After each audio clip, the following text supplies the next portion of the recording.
अस्सलाम वालेकुम friends, welcome to carded short. आज हमने करना है जीपीएस 502 का lesson number 27 which is scientific look at mental disorder.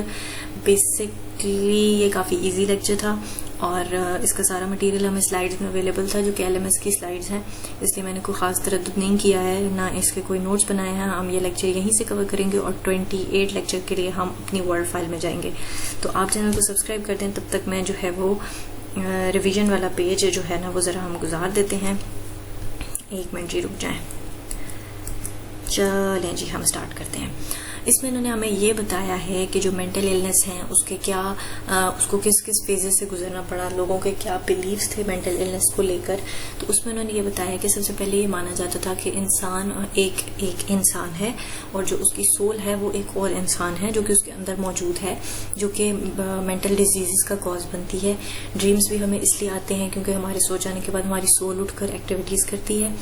उसके अलावा ये लोग कहते थे कि जी जो पागल लोग होते हैं वो बहुत आइसोलेटेड से होते हैं, अपनी ज़ात तक रहते हैं, वो उनको बाहर के जो क्या काम काज हो रहे हैं उसमें कोई इनका ख़ास इंटरेस्ट नहीं होता। तो इनके ट्रीटमेंट्स भी निकाले इन लोगों ने, नाक को बांध देते थे, आंखें बंद करना, कान बंद करना, जो फिश हुक्स होती हैं उस पर थ्रोन्स लटकाना, और मतलब इस टाइप के ये थोड़े बहुत ट्रीटमेंट्स भी इन्होंने करने की कोशिश की है।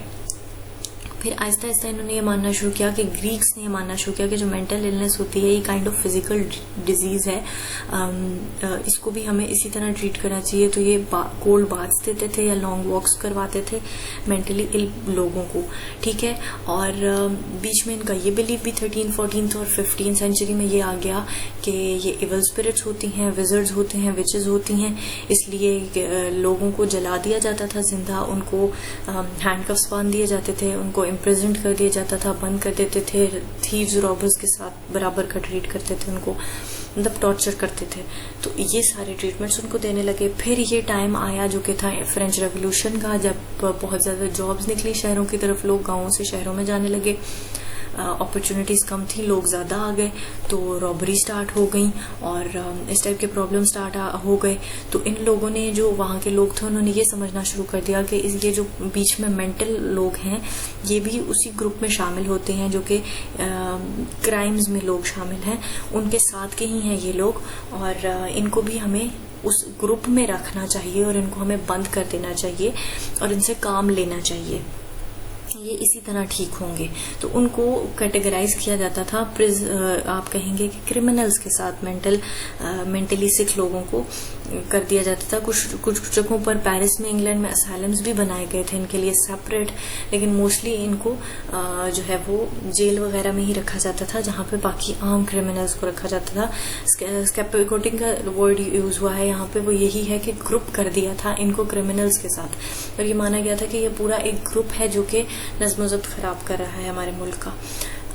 फिर एंड पे 18th सेंचुरी तक आने में लोगों ने मानना शुरू कर दिया कि जो हमारी कहेंगे हम के नर्वस डिजीज जो इलनेस होती है, मेंटल इलनेस होती है, दैट इज बिकॉज ऑफ हम कहेंगे कि जी नर्वस डिजीज उससे आती है, और ये है हमारा रिवीजन। अच्छा जी, अब हम देख लेते हैं 28 लेक्चर। फ्रेम आई गेस थोड़ा सा एडजस्ट नहीं है, लेकिन हम ने समझना है, हमें बाकी चीज़ों से इतना तो खास लेना देना नहीं होना चाहिए। 28 में इन्होंने बताया है कि कौन से साइकोलॉजिस्ट आए हैं जिन्होंने मेंटल इलनेस को बेहतर तरीके से समझा है, बेहतर तरीके से समझाया है। यहाँ पे एक डेट मेंशन की गई है कि 1790 से ये लॉ बना था कि जो नर्वस डिजीज वाले मेंटल पेशेंट्स हैं और जो कि बाकी डिजीजेस से सफ़र करने वाले लोग हैं वो सेपरेट हैं और उनको सेपरेट रखा जाना चाहिए, और इनका क्रिमिनल्स और थीव्स और रॉबर्स से कोई ताल्लुक नहीं है। ये 1790 में ये रूल बना था, ये आपको एमसीक्यूज के हवाले से याद होना चाहिए। अच्छा जी, उसके बाद हमारे पास पहले जो इंसान आते हैं दैट इज फिलिप पाइनल ग्लैंड से आप इनका नाम याद रख सकते हैं। इनका जो है वो इन्हें माना जाता है फादर ऑफ मॉडर्न साइकेट्री। इन्होंने मॉडर्न साइकेट्री इंट्रोड्यूस कराई थी क्योंकि वो पहले शख्स थे जिन्होंने कहा था कि मेंटल पेशेंट्स को बहुत प्यार से और जैसे आम किसी बीमार इंसान को ट्रीट किया जाता है उन्हें वैसे ट्रीट करना चाहिए, उनके साथ हैवानों जैसा सलूक ना किया जाए, उन्हें टॉर्चर ना किया जाए, ठीक है। ये पाइनल पहले बंदे थे अच्छा जी, उसके बाद आते हैं सैमुअल ट्यूक ने भी सेम वही बात कही है। ये थोड़े बाद में आए हैं, लेकिन इन्होंने भी यही बात कही कि पेशेंट्स को चेन्स में और कफ्स में रखना is not the right way. ऐसे कोई डेमन्स या डेवल्स या इवल्स नहीं होते हैं, कोई ऐसी स्पिरिट्स नहीं होती, वो मेंटली अपसेट लोग होते हैं, उनको प्यार से ट्रीट करना चाहिए। उसके बाद आते हैं जी फ्रांस मेस्मर ने हमें दी है मेस्मराइजिंग थ्योरी या मेस्मराइज्म का कॉन्सेप्ट दिया था इन्होंने कहा था जी इंसान के अंदर एनिमल मैग्नेटिज्म एक फोर्स होती है जो कि अगर सही मिकदार में सही बैलेंस में पाई जाए तो इंसान नॉर्मल होता है, और अगर वो अपसेट हो जाए, वो बैलेंस में ना रहे, तो इंसान पागल हो जाता है, इंसेन हो जाता है। इन्होंने हिप्नोटिज्म के थ्रू ये ट्रीटमेंट किया था, और इन्होंने ये क्लेम किया था कि बाय टचिंग अ पर्सन ये उस एनिमल मैग्नेटिज्म को बैलेंस कर सकते हैं, उसको ट्रीट कर सकते हैं, जो कि लेटर ऑन प्रूव हो गया था कि ऐसा कुछ भी नहीं कर सकते। ये काफी मतलब काम कर रहते थे, लोगों को बाथ टब्स में लिटा देते थे, और इनका ये मानना था कि वो पानी के अंदर जो है वो मैग्नेटिज्म वो मूव करेगा, आप मैं उस मैग्नेटिज्म को टच करूंगा और इंसान ठीक हो जाएगा। लेकिन इनका ये सारा जो चक्कर था ये फ्रॉड था, और ये बड़ी बैड रेपुटेशन के साथ इनकी डेथ हुई थी, क्योंकि ये सारी बातें इनकी प्रूव सही नहीं हुई थी।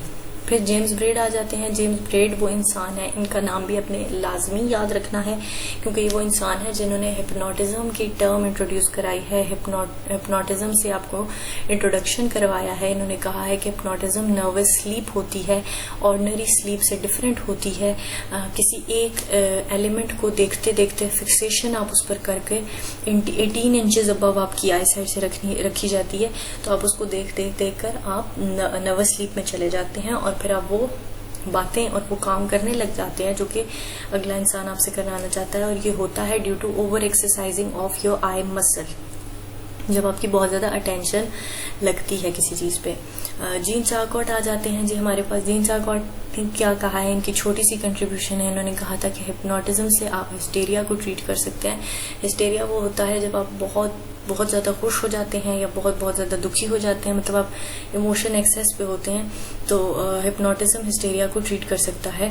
बर्नम जो है, बर्नम ने छोटी सी एडिशन की है अपनी साइकोलॉजी में, और इन्होंने कहा है कि आप हिप्नोटिज्म से ना सिर्फ हिस्टेरिया बल्कि काफी सारी मेंटल डिजीजेस को ट्रीट कर सकते हैं। तो ये छोटे छोटे पॉइंट्स हैं जो कि मैंने हाईलाइट किए हुए थे, ये इनकी पूरी कंट्रीब्यूशन में यही है। ये किस यूनिवर्सिटी में गए हैं, इन्होंने क्या कौन सी डिग्री हासिल की, वो चीजें ऐसे इंपॉर्टेंट नहीं है, इनकी कंट्रीब्यूशन इंपॉर्टेंट होती हैं, उन्हीं से रिलेटेड क्वेश्चन आते हैं। I hope I made it all clear. Still any questions there आप कमेंट बॉक्स में पूछ सकते हैं। नोट्स के लिए आप अपनी आईडी कमेंट कर सकते हैं। मिलेंगे नेक्स्ट लेक्चर के साथ। टिल देन टेक केयर, अल्लाह हाफिज।